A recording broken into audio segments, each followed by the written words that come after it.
আসসালামু আলাইকুম, কেমন আছেন আপনারা? আশা করছি সকলেই খুবই ভালো আছেন। আজকে আপনারা যারা আমার ভিডিও দেখেন তারা হয়তোবা জানবেন যে আমার রাজহাঁসগুলো আমি ২৭ তারিখে, গত মাসের ২৭ তারিখে ডিম থেকে বাচ্চা ফুটাবার জন্য দুটো হাঁসকে বোস করিয়েছিলাম। আপনারা দেখতে পাচ্ছেন যে আগের যেই মেয়ের রাজহাঁসটা আছে, সেই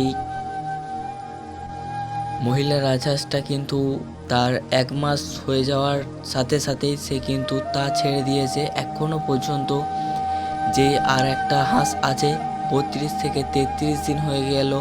আমি লাইট নিয়ে আসলাম, ভাবলাম যে চেক করে দেখব যে ডিমগুলো কতটা ভালো আছে বা ভিতরে বাচ্চা আছে কি না। ডিমগুলোকে আনতে যাচ্ছি, তার মা যে ডিমগুলোতে এখন তাপ দিচ্ছে তার কারণে আনা যাচ্ছে না, সে কিন্তু উপর দিয়ে উঠছে না। আপনারা অনেকে হয়তো বলতে পারেন যে হাতে করে হাঁসটাকে আমি কেন তুলে দিচ্ছি না। আপনারা যারা গ্রাম সাইডে বাড়ি তারা অবশ্যই জানবেন যে খুল্লোর দরজা হলো যে একটা পাটার হিসাবে দরজাটা দেওয়া থাকে, সেখানে ঢোকা যাবে না।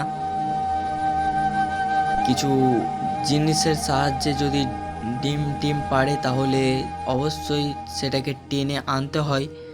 সো ওটার বিষয়ে না বলি, এখনও পর্যন্ত ৩২ থেকে ৩৩ দিন হয়ে গেল, এখনও পর্যন্ত আমার একটা বাচ্চাও ফুটেনি।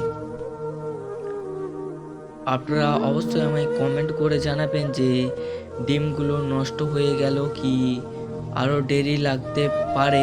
সো আজকের ভিডিওটা বেশি বড় করতে চাচ্ছি না। আল্লাহ হাফেজ, বাই বাই, আসসালামু আলাইকুম।